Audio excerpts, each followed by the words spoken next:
معزز ناظرین، السلام علیکم۔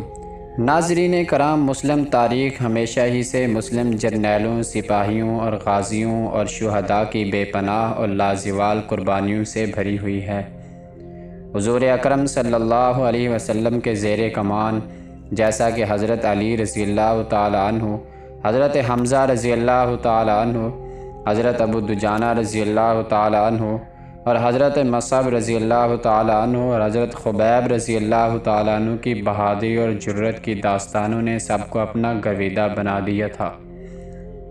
تو وہیں خلفائے راشدین کے دور میں حضرت خالد رضی اللہ تعالی عنہ، حضرت سعد بن ابی وقاص رضی اللہ تعالی عنہ اور حضرت زرار کی حکمت و بہادری نے پوری روم کو حیران کر دیا تھا۔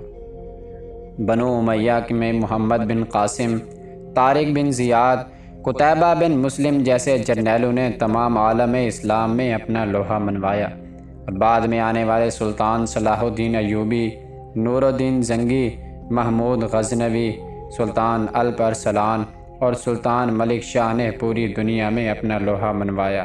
اسی سلسلے کی ایک کڑی سلطان جلال الدین خوارزم شاہ ہیں۔ سلطان جلال الدین خوارزم شاہ اس عظیم الشان مملکت کے ولی عہد تھے، جس کی حدود بحیرہ خضر سے لے کر ساحل سندھ تک پھیلی ہوئی تھی، جس کی جنگ ازما افواج ناقابل شکست اور وسائل غیر محدود تھے۔ ان حالات میں تخت و تاج کا یہ وارث آنے والے ایام کو اپنی خوش قسمتی اور بلند اقبالی کے نئے دور کا آغاز سمجھتے ہوئے سراپا اشتیاق بن کر ان کا منتظر رہتا تو عجب نہ تھا، مگر جلال الدین کی مومنانہ فراست، حالت کی غیر محسوس انداز میں تدریجی تبدیلی اور امت مسلمہ کے روز افزوں تنزل کو بھانگ کر کسی بھیانک انقلاب کی بو سونگھ رہی تھی۔ 7ویں صدی ہجری کا آغاز ہو چکا تھا۔ اسلام کی وہ مشعل جس نے 600 سال قبل جزیرہ عرب سے نمودار ہو کر دنیا کے تاریک ترین گوشوں کو منور کر دیا تھا، اب داخلی اور خارجی لحاظ سے ہمہ جہتی خطرناک آندھیوں کا مقابلہ کر رہی تھی۔ 6 صدیاں پیشتر اسلام ایک غیر مانوس صدا بن کر عرب کے دشت و جبل میں گونجا تھا۔ اس کی ہماگیر دعوت ابتدا میں اجنبی محسوس کی گئی، لیکن دیکھتے ہی دیکھتے اس نے اپنے بدترین مخالفین کو بھی اپنا گرویدہ بنا لیا تھا۔ پیغمبر انقلاب صلی اللہ علیہ وسلم کی حیات مبارکہ ہی میں اسلام کی دعوت کی بازگشت جزیرہ نما عرب سے باہر بھی سنائی دینے لگی تھی۔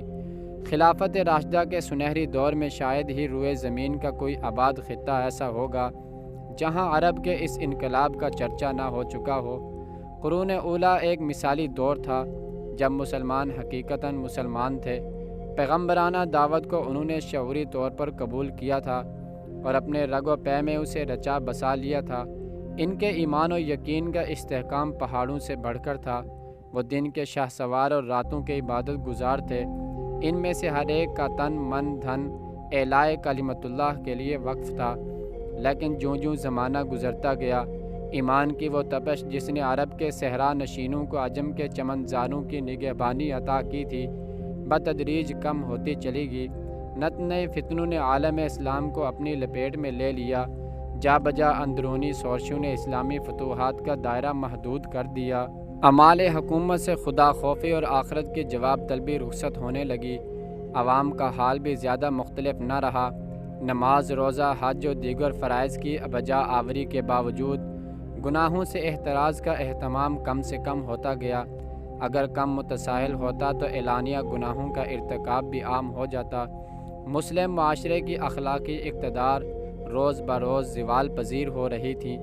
عالم اسلام مجموعی حیثیت سے ایک صاحب فراش مریض کے مشابہ تھا جسے لا علاج بیماریوں نے جکڑ رکھا تھا۔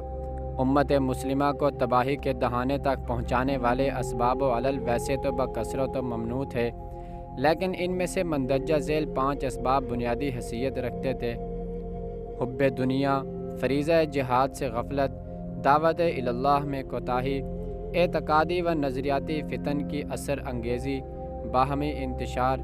اسلامی معاشرے کی جڑوں کو کھوکھلا کرنے والا سب سے خطرناک عنصر حب دنیا کا مرض تھا، جو عالم اسلام کو اپنی لپیٹ میں لے چکا تھا۔ معاشی سودگی اور آسائش کے تمام وسائل مہیا ہونے کے باعث تنعام پسندی کا رجحان خطرناک حد تک بڑھ چکا تھا۔ وہ کلیدی عہدے جو سلطنت کی چولیں کہلاتے تھے خائن و مرتشی عہدہ داروں کے ہاتھ آ گئے تھے، جو چند دراہم کے عوض دین و ملت کے مفادات کا سودا کرنے کے لیے ہمہ وقت مستعد رہتے تھے۔ عوام میں بھی وہ رضاکار باقی تھے جو صلیبی محاربات میں سلطان صلاح الدین ایوبی کے شانہ بشانہ بیت المقدس کی آزادی کے جنگ لڑ چکے تھے۔ وہ مجاہد ابھی زندہ تھے جو غوری افواج کے ہمراہ سرزمین ہند کی تسخیر کے لیے نکلے تھے۔ وہ سرفروش بھی موجود تھے جنہوں نے خوارزمی پرچم تلے جمع ہو کر ترکان خطا کو ناقابل فراموش سبق دیا تھا، مگر یہ سب پچھلی نسل سے تعلق رکھتے تھے اور چراغ سحری بن کر ٹمٹما رہے تھے۔ نوجوان پود جس پر ملت اقبال کا واحد دار و مدار تھا، عملی تعطر اور جمود کے دور سے گزر رہی تھی۔ سرپرستی اور راحت پسندی لوگوں کی طبیعت ثانیہ بن چکی تھی، مناصب کا حصول مطمع نظر بن چکا تھا۔ گویا حب دنیا کے دونوں شعبے حب مال اور حب جاہ دلوں میں گھر کر چکے تھے۔ حکام کا حال سب سے زیادہ خراب تھا۔ اراکین سلطنت کی باہمی رنجشیں ختم ہونے کا نام ہی نہ لیتی تھیں۔ ایوان بالا کے اس غیر تسلی بخش ماحول میں جو دراصل حب مال و حب جاہ کی پیداوار تھا، ملک و ملت کی بہبود کے لیے کسی اجتماعی سعی کا تصور ختم ہوتا جا رہا تھا۔ اگر اللہ کے کچھ نیک بندے مخلصانہ کوشش کر بھی رہے تھے تو ان کی اثر پذیری کم سے کم تر تھی، اور ارباب اقتدار اور عوام و خواص محض اپنے معیار زندگی کو بہتر بنانے کی دھن میں مصروف تھے۔ اسباب تعیش خصوصاً آلات بزم موسیقی امراء کے لیے لازمہ زندگی تھے۔ وسط ایشیا کے خوارزمی سلاطین، اسپین کے عرب حکمران اور ہندوستان کے فرما روا اسی غلطی کو دہراتے چلے گئے۔ بالآخر خوارزم شاہی سلطنت اپنے غیر مسلم تتاری پڑوسیوں کے ہاتھوں برباد ہو گئی۔ اسپین پر وہاں کی مقامی نصرانی نسل نے قبضہ جما کر فرزندان توحید کا نام و نشان تک مٹا دیا۔ ہندوستان میں بھی حالات کچھ مختلف نہ رہے، اور مسلمان 800 سال تک یہاں حکمرانی کرنے کے باوجود دعوت اسلام کو کما حقہ نہ پھیلانے کی وجہ سے بالآخر اس کے اکثر حصے سے محروم ہو گئے۔ خوارزمی شاہی سلاطین سے اس موقع پر بھی وہی مہلک غلطی ہوئی جو اسپین کے عرب فرما رماؤں نے کی تھی، اور جس کو الہی قانون مکافات نے بھی کبھی معاف نہیں کیا، یعنی کہ انہوں نے اپنی ساری طاقت سلطنت کی توسیع و استحکام اور حریفوں کی سرکوبی میں صرف کی، اور اس انسانی آبادی کو جو ان کی سرحد سے متصل تھی اور بجائے خود ایک دنیا تھی، تبلیغ اسلام اور ان کا خدا کا آخری پیغام پہنچانے کی کوئی فکر نہیں کی۔ جذبہ دینی سے قطع نظر کر کے سیاسی فراست اور دور بینی کا بھی تقاضا تھا کہ وہ اس وسیع انسانی آبادی کو اپنا ہم آہنگ اور اپنا ہم عقیدہ بنانے کی کوشش کرتے، اور اسی طرح ہمیشہ کے لیے اس خطرہ سے محفوظ ہو جاتے جو نہ صرف ان کو بلکہ پورے مسلمانوں کو پیش آیا۔ 6 صدی ہجری میں عامت المسلمین کو عقائد و نظریات کے میدان میں غلط راستے پر لے جانے والے عناصر پوری طرح سرگرم تھے۔ گمراہ فرقوں کی نئی نئی شاخیں پھوٹ کر امت کو تقسیم کرتی رہیں۔ اگرچہ ان میں سے بعض کا زور ٹوٹ چکا تھا، لیکن ان کے اعتقادی اثرات کسی نہ کسی صورت میں باقی رہ گئے تھے۔ دولت فاطمیہ نے مصر میں اپنے پونے 300 سال اقتدار کے زمانے میں اپنے فاسد اعتقادات کو پھیلانے میں کوئی کسر نہ چھوڑی۔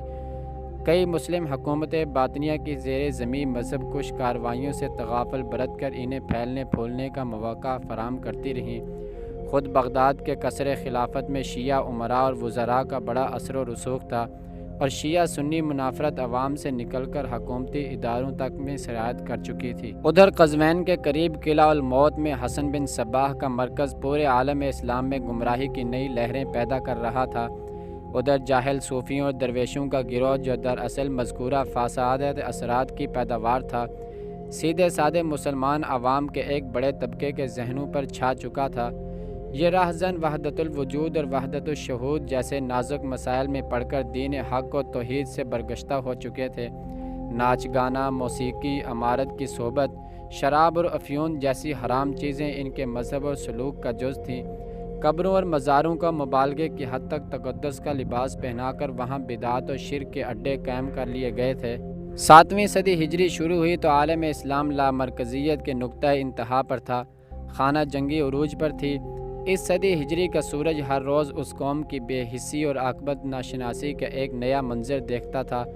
وسط ایشیا کے شاداب علاقے میں غوری حکمرانوں اور خوارزم شاہ کے مابین خون ریز مارکے خون مسلم کی ارزانی کا ایک نیا باب رقم کر رہے تھے۔ سرزمین حجاز میں قتادہ حسینی اور سالم حسینی نامی دو امراء اقتدار کی خاطر باہم دست و گریباں تھے۔ شام اور مصر کے جن علاقوں کو صلاح الدین ایوبی کے پرچم تلے جمع ہونے والے مجاہدین نے سر توڑ کاوشوں سے بازیاب کرایا تھا، طوائف الملوکی کی نحوست سے وہاں ایک بار پھر صلیبی جنگوں کے نعرے سنائی دے رہے تھے۔ الملک العادل اور الملک الافضل کے باہم رسہ کشی نے مصر اور شام کی چولیں ہلا دی تھیں۔